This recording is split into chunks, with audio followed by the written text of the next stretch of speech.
Hi everybody, Chase Sinclair here. Just want to take a moment to wish everybody a happy 1st of July. 3 days away from celebrating our nation's freedom and independence. July has always been a special month for me in the summertime, and I hope everybody enjoys this clip. This is the former and late Dr. Edgar Mitchell, former Apollo astronaut, and supposedly one of the few men to ever walk on the moon. This clip touches base on his childhood in Roswell, New Mexico, and his efforts to petition the United States government to come forth on all information about UFOs. I hope you enjoy this clip and find it informative. And also, to that very special person in my life, that woman I care so deeply about. Enjoy this clip. Thank you. I will now call to the podium a distinguished American, a man who is in fact someone who has the right stuff, which includes a doctorate in aeronautics and astronautics from MIT, selection to the NASA Apollo program, selection to a NASA Apollo program moon mission, selection to a NASA Apollo moon mission egress from the capsule on the moon, returning to our world to write several books, found the Institute of Medical Sciences, develop a number of scientific exploration initiatives. A man who has received far more awards than I could possibly list here, but which do include the Presidential Medal of Freedom nomination for the Nobel Peace Prize in a number of honorary doctorates. And he has some things to say to you this morning. I would like him to come forward now. Dr. Mitchell.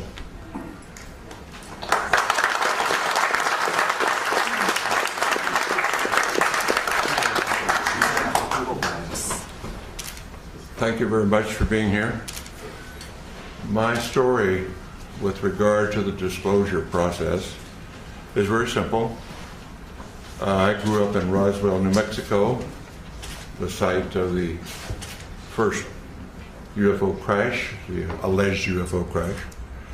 And my story is as a result of growing up there. I was a senior in high school, just going into my senior year in 1947, when on one day the Roswell Record announced that an alien craft had crashed, and the next day changed that story and said no, the Air Force said that was a weather balloon. And since I was on my way to college and more interested in those things, I didn't pay much attention to it at that point in time. However, my family was in the agribusiness. My grandfather was a cattle buyer and sold registered hereford bulls to the ranchers in the area, knew everybody in the area, in the Pecos Valley and beyond, sold cattle into Arizona, western Texas, and was affectionately known as Bull Mitchell in those parts. And so it was not unsurprising to me later on that the lore of the area, of our friends and the people in Roswell, including the sheriff's department, and a military friend of ours, a major, who was also turned out to be a friend of Jesse Marcel, who was the first Air Force officer on the site of the crash. And this Air Force officer was in administration. He was not really involved, but he eventually told me his story, and that's how I became involved. So after my Apollo flight, I did very little. I knew nothing but the lore of the region up until that point. But after my Apollo flight, when I was back in the area and visiting relatives and friends, some of the people in the area who had been involved, what I call the old timers, who were involved in the 1940s, 1947, and subsequent with the Roswell crash, and people like in the sheriff's department who had been to the crash site and were supervising traffic. My friend and friend of our family, the Major, who was an office mate of in the administrative function at Walker Air Force Base. These folks, because they had been shushed and told not to talk about their experience by military authority in those days, and on dire consequence if they did, felt that here in the 70s, many years later, that they didn't want to go to the grave with their story. They wanted to tell somebody reliable. And being a local boy and having been to the moon, they considered me reliable enough to whisper in my ear their particular story and their association with the Roswell crash, including the family of the undertaker who provided coffins for the alleged alien victims,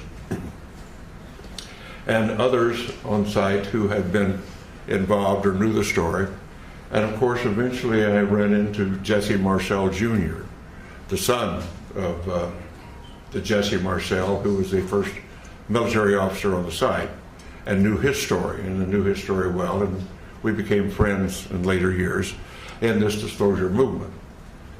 And at some point, about 10 years ago, and I can't remember what date it was right now, when the disclosure movement was going strongly, I came here to Washington with a Navy commander by the name of Will Miller and Dr. Stephen Greer, and we were able to get an appointment at the Pentagon to talk about what we knew, or what we allegedly knew, what we thought we knew, and went and told our story. And the powers that be at the Intelligence Committee of the Joint Chiefs of Staff listened to our story and said, the Admiral said, well, I don't know that story. I don't know that that's true, but I will find out. So we departed, went on our way, and subsequently learned through Dr. Greer and through Will Miller, and that those stories had been confirmed, and that the Admiral had been denied access when he tried to get into the inner workings of that process. And we had confirmation of that, although that Admiral now denies the fact that this is the fact. So my story is essentially that. I do have no first-hand experience with the ET effort, except the fact that I know all of these research people that you'll hear from today, and some who are not here today, who have spent a long amount of their lives and time doing research into the alien visitation, UFO crashes, and so forth. And I urge that those who are doubtful read the books, read the lore, and start to understand what has really been going on, because there is no doubt we are being visited. And as a person who is a part of the first generation of being a spacefarer of our civilization and having gone to the moon, and realizing that I do, and many of us do now, that have seen the Hubble pictures from space, the universe that we live in is much more wondrous, exciting, complex, and far-reaching than we were ever able to know up to this point in time. And the fact we have wondered, were we alone in the universe forever? Only in our period do we really have evidence, no, we're not alone. We are just one planet with intelligent life on it, and probably it is time, now that we are spacefarers on our planet, that we get active, because we're really universal beings. And in the long stretch of things, if we think about it in the longest possible range, we realize, and I realize this from my studies in astronomy and astrophysics, our sun will burn out in due course, and we have to be off this planet if our species is to survive. So anybody, any species, any planet that is on around the mainstream star like ours is, only has a finite amount of time on that star before it burns out. And so our destiny, in my opinion, and we might as well get started with it. It's become a part of the planetary community of nations, of planets, just like when we were much newer on this planet, and we found tribes over in the next valley or across the next mountains, and we started forming communities then and reaching out beyond ourselves. At this point in human history on this planet, we're now starting, and ready should be, to reach out beyond our planet and beyond our solar system to find out what is really going on out there. And the 20th and 21st century that we now live in, the beginning of the Industrial Revolution really didn't take off until the 19th century. And I tell the story to some of my younger audiences, particularly in schools, that my great-grandparents went across from South Georgia to West Texas in a covered wagon at the end of the Civil War in the 1870s. My family, my father's generation, was involved with going off the planet in aircraft.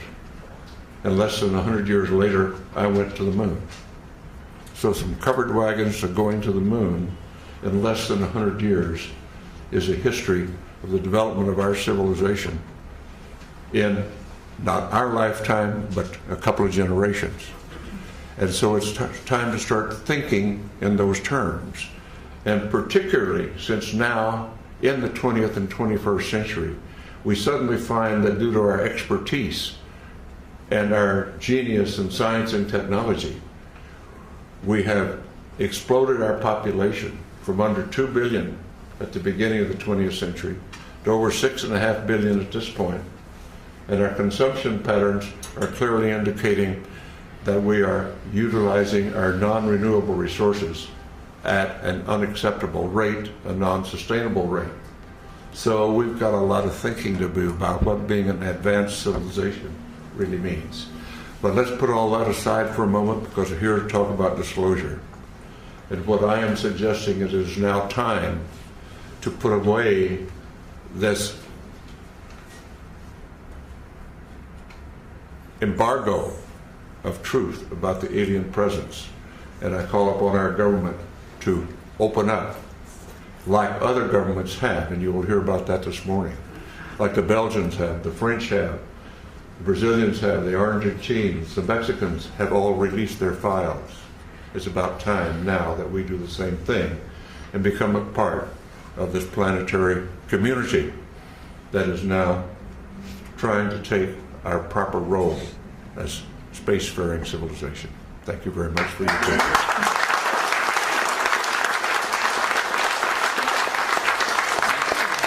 All right, now, would any of the media like to ask either of these gentlemen a question at this point? Any of the reporters? Yeah. Alan? Can you tell us, Dr. Mitchell, exactly what the locals of Roswell told you, if you could remember specifics? On the mic. Yeah. Yes, it was that the Roswell event was an alien craft, that it was not of this planet. That's the essence. What they really told me was their particular, each one had some particular part of it, like a sheriff's deputy was controlling traffic but heard from what the other people what was going on. The family of the undertaker told about the small coffins that were created for the alien bodies. And my Air Force family friend said yes, he had heard the same thing from Major Brazel. Each one of them just told what their portion of the activity was all about. So putting it all together, the sum total was, yes, it was an alien spacecraft. Thank you. Another question? Just had another question about Sure. fellow astronauts talking to you about seeing space, UFOs in space. No, I have talked to all of the astronauts up through the Apollo program. And the only ones that have had UFO experience were in their Air Force careers, where were vectored to chase a UFO, never quite made it, couldn't quite get them in their sights or whatever.